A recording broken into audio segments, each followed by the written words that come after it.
She cleaned their offices for 6 years. They never knew she spoke 5 languages. They laughed when the billionaire offered £23,000 to anyone who could translate the document. They made jokes about the cleaning lady. What they didn't know, that cleaning lady was about to save the company and destroy the man who tried to steal her father's legacy. This is a true story about the moment when invisible became unforgettable. Stay with me. You won't believe what happens next. Welcome to Voice of Granny. While you are here, please hit the subscribe button and comment your view on the story and where you're watching from. You know that feeling when people look right through you? Like you're just part of the furniture? That's how Sarah Bennett felt every single day. Picture this. It's a Tuesday morning in London, and Sarah is pushing her cleaning cart down the marble hallway of Sterling Fashion House, one of the biggest luxury clothing companies in Europe. She's wearing her gray uniform, her hair tied back, her eyes down. And in the boardroom ahead, they're shouting, "Someone get me a French translator, now." The voice belongs to James Sterling himself, the billionaire owner. His face is red, and he's waving a thick document in the air like it's on fire. Sarah slows down. She can see through the glass walls into that boardroom. Expensive suits, designer watches, people who make more in a day than she makes in a year. The Paris office sent this merger proposal entirely in French, Sterling continues. We have 72 hours to respond, or Maison du Bois takes their deal to our competitors. Does anyone here speak French? The executives look at each other. Uncomfortable silence. Then Richard Hayes, the vice president, laughs. It's not a kind laugh. Maybe we should ask the cleaning lady, he jokes, gesturing toward Sarah. I'm sure they teach French in housekeeping school, right? The room erupts in laughter. Sarah keeps her head down, keeps polishing the table. But her hand is shaking. Because here's what they don't know. Sarah speaks perfect French. Also perfect Arabic. And flawless English, obviously. She grew up speaking all 3 languages in her home in Manchester, daughter of an English mother and an Algerian father who was a literature professor. I'll make it worth someone's while, Sterling announces, his voice booming. Anyone who can translate this 30-page fashion merger proposal accurately in 48 hours gets my daily salary. That's £23,000. £23,000. Sarah's phone buzzes in her pocket. It's a text from her landlord. Final notice. Pay £22,000 in back rent by Friday, or you and your mother are out. Court order approved. Her mother. Sarah thinks of her at home right now, lying in bed, partially paralyzed from a stroke. The same mother who used to be a brilliant accountant before the healthcare system failed her. Before the bills piled up. Before everything fell apart. In her pocket, Sarah's fingers touch something smooth and cool. A fountain pen. Not just any pen, her father's pen. The one he used to grade papers with. The one he gave her on her 18th birthday, 3 months before Sterling Fashion House fired him after 20 years of service. 20 years of building their international partnerships. 20 years of translating fashion terminology, negotiating with French suppliers, teaching executives how to pronounce haute couture correctly. And then one day he was gone. Restructuring, they called it. No severance. No thank you. Just gone. When her father couldn't find another job, when the blacklisting started, when the whispers in the industry made him unemployable, the stress triggered his heart attack. He died 6 months later, leaving Sarah, then 19 years old, and her mother drowning in medical debt. Now Sarah is 25. She works 3 jobs, cleaning offices at Sterling Fashion House from 5 p.m. to midnight, translating freelance documents online under a fake name from 8 a.m. to 2 p.m., and caring for her mother every moment in between. She gets maybe 3 hours of sleep a night. The mathematics of survival are simple and brutal. £2,100 for rent, £850 for her mother's medications, £400 toward her father's medical debt that still haunts them, £300 for food, £200 for utilities. Every month. Without fail. For 6 years, she's been invisible in this building. Moving through these hallways like a ghost, emptying trash cans while executives discuss million-pound deals in French, Arabic, Spanish, languages they assume she doesn't understand. But she understands everything. She knows Sterling cut employee pensions while buying a £12 million estate in the countryside. She knows Richard Hayes stole a brilliant marketing campaign from a junior employee named Priya and passed it off as his own. She knows the company's public commitment to diversity is a lie. 90% of the cleaning and maintenance staff are immigrants and people of color. while 95% of executives are white British. Knowledge without power. Intelligence without opportunity. And now this document. This opportunity. This £23,000 that would save her mother, save their home, give them a chance to breathe for the first time in years. But revealing her skills could cost her everything. What if she fails? What if they fire her for overstepping? What if the very company that destroyed her father's career now profits from her hidden talent? As the executives file out of the boardroom, still complaining about their translator problem, Sarah notices something on the table.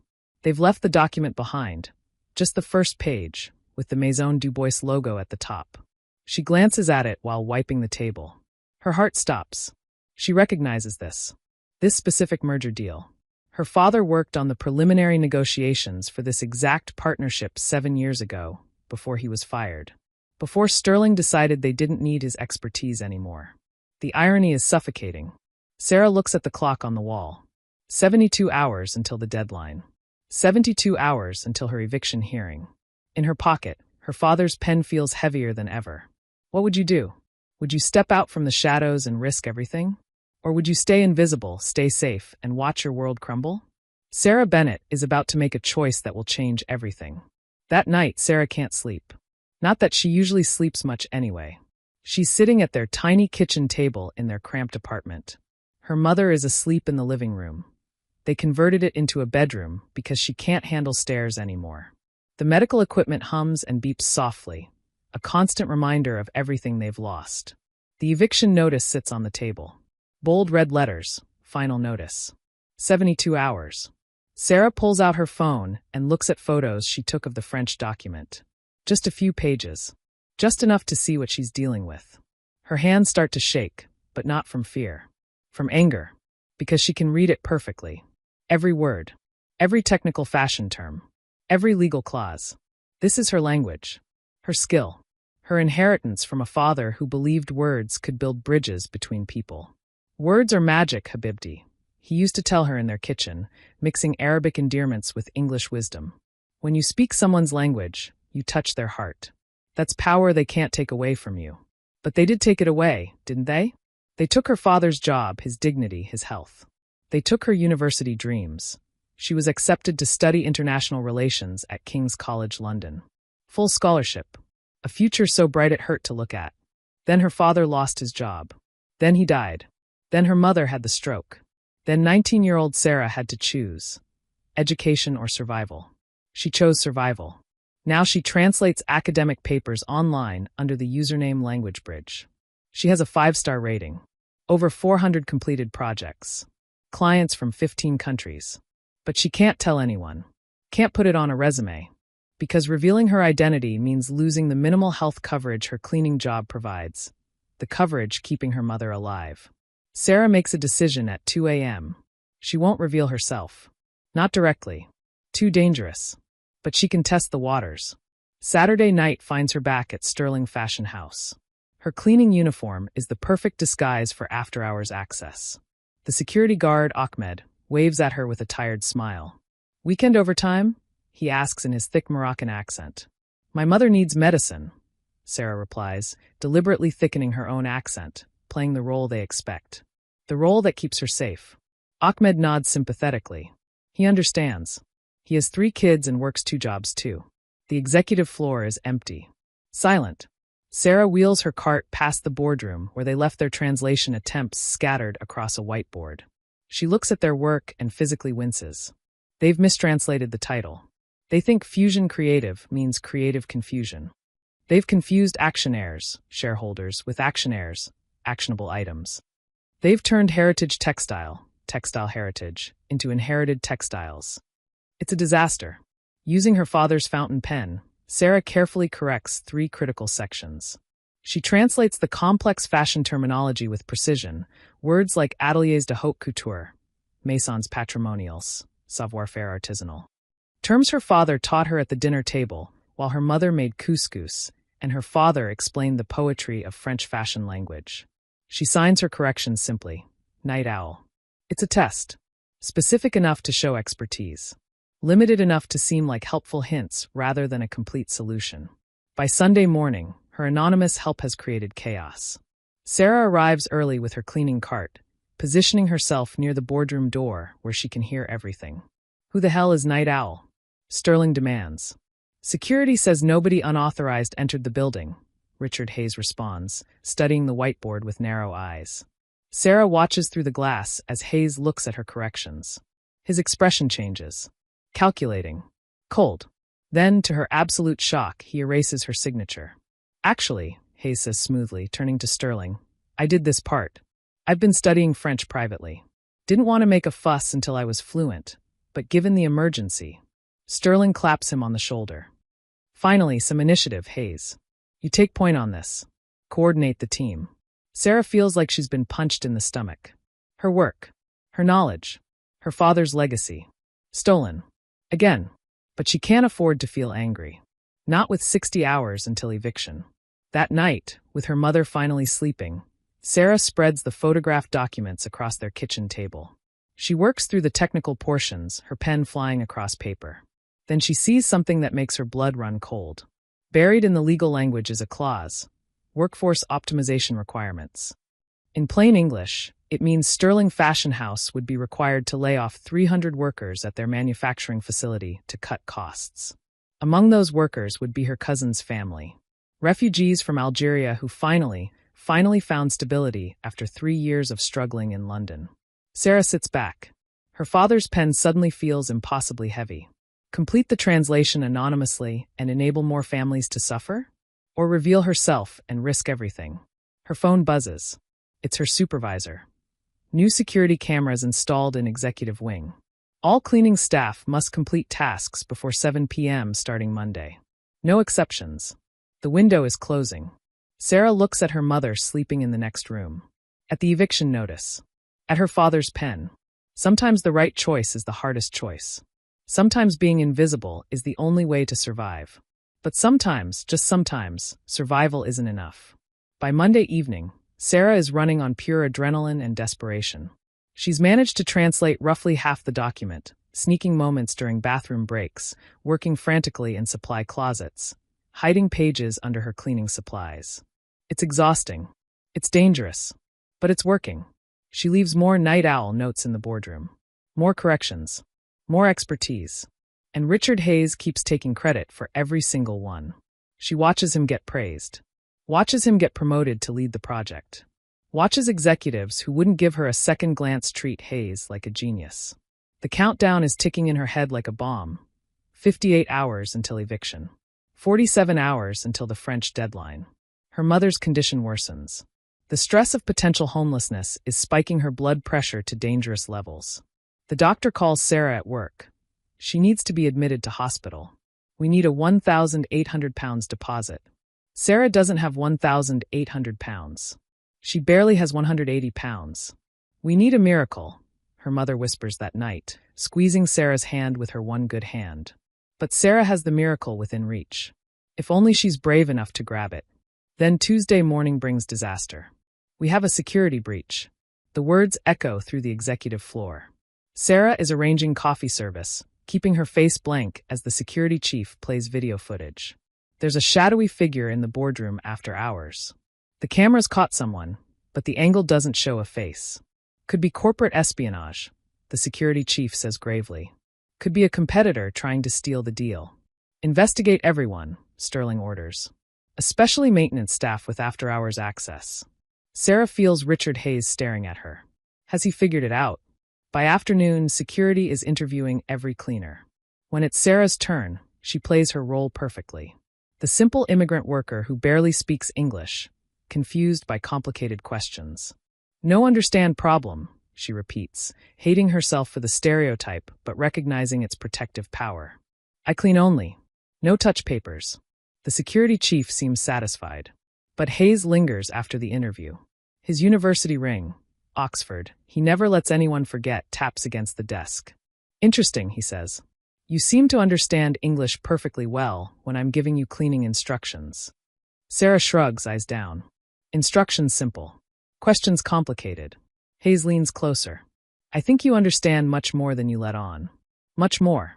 That evening, Sarah discovers her locker has been searched. Her stomach drops when she realizes what's missing. her father's fountain pen, her connection to him, her talisman, her confidence. Looking for this? Hayes corners her in the empty break room, twirling the pen between his fingers. Quite an unusual item for a cleaning lady. Expensive too. French made, if I'm not mistaken. Makes one wonder how you could afford it. Sarah reaches for it, but Hayes pulls back.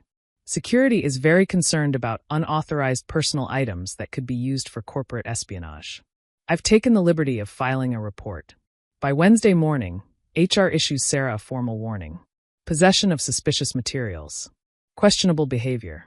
Without her father's pen, without that physical connection to who she really is, Sarah feels unmoored. Her certainty faltering. The countdown screams in her head. 34 hours until eviction. 24 hours until the French deadline. Her mother was taken to hospital emergency with chest pains. The ambulance alone cost them £400 they didn't have. The apartment manager has posted the final notice on their door. 48 hours until they change the locks. Desperate, Sarah uses her lunch break to access Hayes' computer while he's in a meeting. What she finds horrifies her. Hayes has deliberately mistranslated key sections. He's made errors that aren't just wrong, they're dangerous. The agreement he's preparing would violate international trade laws. Would expose Sterling Fashion House to massive legal liability. The company is about to sign a deal that could destroy them. When she returns to her cleaning duties, Hayes is waiting. I know it's you, he says without preamble. The mysterious translator. Sarah's mask slips for just a second. I checked the personnel files, Hayes continues. Your father was Thomas Bennett. Worked here for 20 years until we right-sized him. Your mother is Fatima from Algeria. Quite the multilingual household, I imagine. Sarah's careful accent falls away. My father was invaluable to this company. Hayes' eyebrows rise. So she speaks proper English. I wondered when you'd drop the act. Give me back my pen. After I speak with immigration about your mother's visa status, Hayes counters. It expired, didn't it? After your father's death. Would be a shame if the authorities were notified during her hospital stay. The threat hangs between them like poison. Speak up and face deportation. Stay silent and watch hundreds lose their jobs while Sterling Fashion House commits corporate suicide. 30 hours until eviction. 24 hours until the deadline. Sarah has never felt more trapped. But she's also never felt more determined. Because sometimes when they push you into a corner, that's when you discover what you're really made of. Sometimes the quietest people have the loudest truth. And sometimes, just sometimes, the invisible become unforgettable. The emergency board meeting begins at 9 a.m. Thursday, 24 hours before the Maison du Bois deadline. Sarah moves silently around the conference room, pouring coffee and arranging pastries. Invisible. That's what they think. Richard Hayes stands at the head of the table, presenting his completed translation to James Sterling and the board members. His PowerPoint gleams with confidence. As you can see, Hayes explains, laser pointer dancing across the screen, the terms are highly favorable. Maison du Bois is offering exclusive partnership rights at rates 15% below market value. Sarah's hands tremble as she refills the water pitcher. That's not what the document says at all. They're not offering below market rates. They're requesting premium rates because of the exclusive craftsmanship involved. Their only unusual request, Hayes continues, is what translates roughly as flexible staff arrangements. Sarah nearly drops the water pitcher. Hayes is deliberately hiding the mass layoffs the contract requires. He's obscuring language that would devastate 300 families. There's a technical section about the atelier traditional process that's still somewhat unclear, Hayes admits, butchering the pronunciation so badly that Sarah can't stop herself from flinching. Sterling notices. Something wrong. All eyes turn to her. The moment stretches. Time seems to stop. Sarah's entire future balances on this single second. Atelier traditional, she says softly, the proper French pronunciation flowing naturally. It means traditional workshop, not whatever he just said. It refers to the heritage craftsmanship methods that Maison du Bois is famous for. It's not about staff flexibility. It's about preserving artisan techniques. The room freezes. Hayes' face goes dark red. Excuse me? Sarah straightens her shoulders. 6 years of hiding, erased in one breath. You've mistranslated several critical sections. The document doesn't offer favorable rates. It requires premium pricing for premium craftsmanship. And that flexible staff arrangement clause?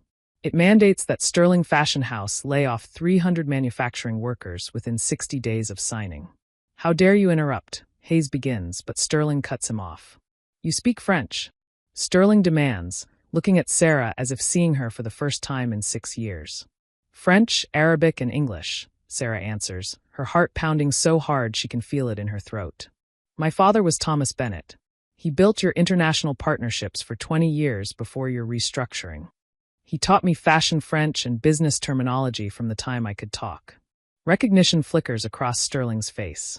Bennett. I remember him. This is absurd, Hayes protests. She's just a cleaner. She's probably working for our competitors. Check my credentials, Sarah challenges, pulling out her phone with shaking hands. She shows them her profile on translationhub.com. Username, Language Bridge. 4.98 star rating. 412 completed projects. Specializations, fashion industry, legal documents, business French and Arabic. Sterling takes her phone, scrolling through the impressive testimonials and client list. His business instincts are clearly at war with his prejudices. Your translation mentions nothing about the premium pricing structure, Sarah continues, her voice growing stronger. It also hides the worker termination requirements, which would violate at least 3 labor agreements Sterling Fashion House has publicly signed. The board members murmur, looking between Hayes and this cleaning woman who suddenly speaks like an executive. This is outrageous, Hayes sputters. You can't possibly. Page 16, paragraph 4, Sarah recites from memory. The exact phrase is reduction nécessaire de personnel de manufacture, minimum 3 cents posts. Necessary reduction of manufacturing personnel, minimum 300 positions. I can recite the entire section if you'd like. The room goes completely silent. Sterling studies her for a long moment. Then, slowly, a smile spreads across his face. Not warm. Not kind. But impressed. Calculating. My offer stands, he says. Translate the complete document accurately by tomorrow's deadline, and my daily salary is yours. £23,000. Sarah's knees feel weak, but her voice doesn't shake. I want it in writing. A formal contract guaranteeing my employment regardless of the outcome. And I want my father's pen back. Your what? Sterling frowns. My fountain pen. Mr. Hayes confiscated it yesterday. Called it suspicious material. Filed it with security. Every eye turns to Hayes, who reluctantly pulls the elegant pen from his jacket pocket. And, Sarah adds, surprising herself with her boldness, I want a confidentiality clause protecting my mother's immigration status. No retaliation. No reports to authorities. The room falls silent at her audacity. Sterling studies her with something that might almost be respect. Draw up the agreement, he instructs his assistant. Get Miss Bennett whatever resources she needs. As her father's pen is returned to her hand, Sarah feels its familiar weight. Cool. Solid. Grounding. Real. She's visible now. For the first time in 6 years, they see her. James Sterling nods toward a small conference room. You have 18 hours. Don't disappoint me. Sarah walks toward that room, her father's pen gripped tight in her hand, and she can almost hear his voice. Words build bridges, Habibti. Now go build yours. Behind her, she hears Hayes being questioned by Sterling. His lies unraveling. His stolen credit collapsing. Ahead of her, a desk. A computer. A document that could save her family. 18 hours to prove she's more than invisible. 18 hours to honor her father's memory. 18 hours to build a bridge from survival to something that looks almost like hope. She sits down, opens the document, picks up her pen, and begins to write her own story. Sarah works through the night, her father's pen moving across paper with practiced precision. The conference room they've given her is small but adequate. Coffee from the executive machine. The good stuff, not the break room sludge. A proper desk. A working computer. Resources she's never had access to in 6 years of working in this building. By 3 a.m., her eyes burn with exhaustion. The French characters swim on the page.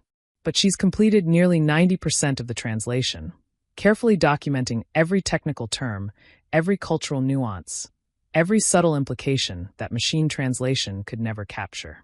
Her phone buzzes. The hospital. Your mother is stable, but we need £2,200 deposit for continued care by noon. 30 hours until eviction. 6 hours until translation deadline. She allows herself one moment of hope.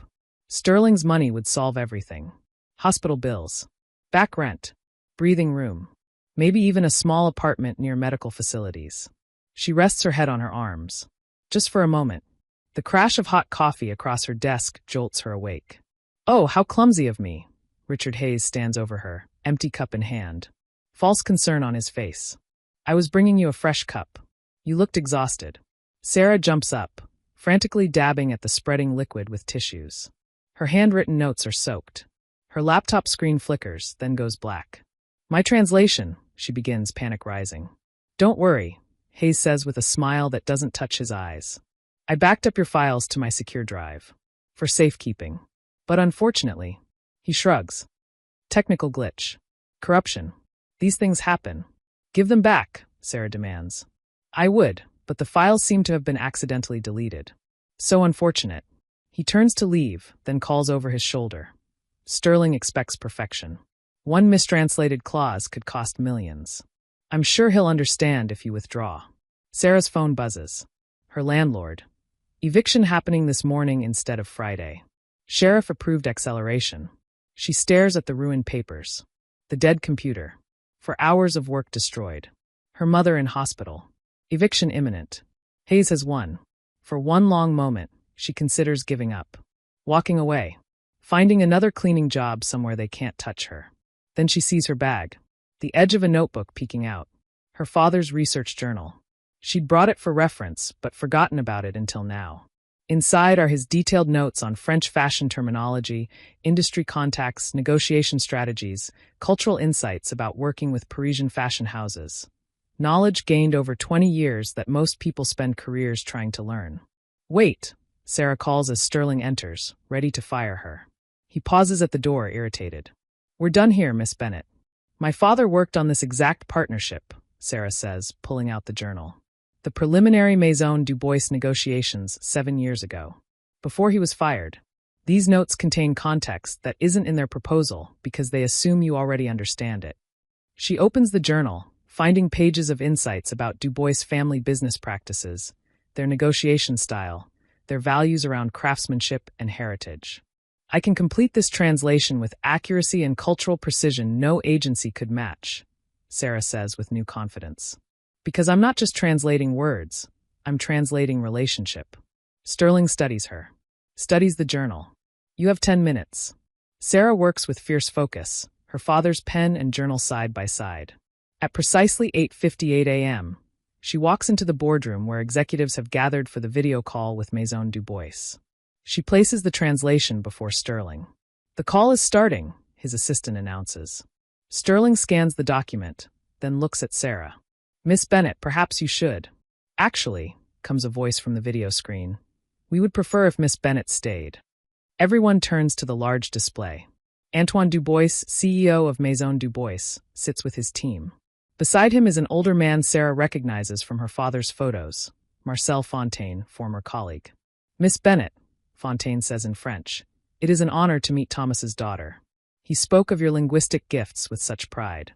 Sarah responds in perfect French, her surprise giving way to understanding. The honor is mine, Monsieur Fontaine. I didn't realize you knew of my work here.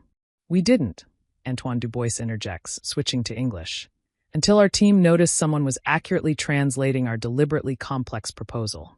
Very few people could navigate that terminology correctly. It made us curious. Sterling looks between them, understanding dawning. This was a test? We included technical complexities, Sarah translates Du Bois's rapid French, to see if Sterling Fashion House still retained the expertise my father helped build. They wanted to know if you valued the knowledge he brought, or if you truly saw him as expendable. And do we pass? Sterling asks carefully. Sarah turns to Du Bois, asking directly in French about the workforce clause ambiguities. Du Bois smiles. Very perceptive. We have concerns about Sterling's labor practices since Monsieur Bennett's departure. The workforce language was deliberately ambiguous to see how it would be interpreted. Hayes steps forward. This is ridiculous. She's making things up too. Perhaps, Sarah interrupts calmly, Mr. Hayes would like to explain why he deliberately mistranslated key sections and sabotaged my work. She pulls out her phone, showing security footage she'd requested that morning. Hayes clearly visible pouring coffee on her computer. The room goes silent. Sterling's expression hardens. Mr. Hayes. Security will escort you out. You're terminated effective immediately. As Hayes is removed, protesting loudly, Du Bois speaks again. We will proceed with the partnership on one condition: that Miss Bennet oversees the cultural liaison as our primary contact. They insist on working directly with me, Sarah translates. It's a requirement of the deal. Sterling looks at her, recognizing the power shift. With millions at stake and the deadline minutes away, he has no choice. Agreed, he says. Miss Bennet will oversee the cultural implementation. After the call, Sterling approaches her. It seems I underestimated you. Many people do, Sarah replies simply. He writes a check for £23,000. Then adds, Du Bois sent an additional £50,000 bonus. Specifically for your cultural consultancy services. £73,000 total. Enough to save her mother. Stop the eviction. Breathe. 6 months later, Sarah sits in her office, Director of International Relations. Floor-to-ceiling windows. Her mother's photo on the desk, healthy now, taking online accounting courses to restart her career. Her father's pen rests in a crystal stand, catching morning light. Her first official act was establishing a scholarship fund in her father's name and reviewing the company's labor practices. Her second was hiring workers from her community with proper benefits and training. The board members who once looked through her now seek her advice. But the real victory? Last week, she hired Ahmed, the security guard who always smiled at her, as assistant facilities manager. He has an engineering degree from Morocco that nobody ever asked about. Because talent doesn't always arrive in expected packages. Sometimes it arrives in a gray uniform, pushing a cleaning cart, speaking languages nobody bothered to listen for. Sometimes the invisible become unforgettable. Sometimes one voice, speaking truth, builds bridges that change everything. Sarah picks up her father's pen, ready for the day's work, and whispers, I built our bridge, Papa. Just like you taught me. The words, as always, are magic. Have you ever felt invisible? Have you ever had talents that people overlooked because of how you looked or where you worked? Share your story in the comments below. Let's celebrate the hidden brilliance in all of us. Subscribe for more stories about ordinary people doing extraordinary things. Because everyone has a story worth hearing. Everyone has a bridge worth building.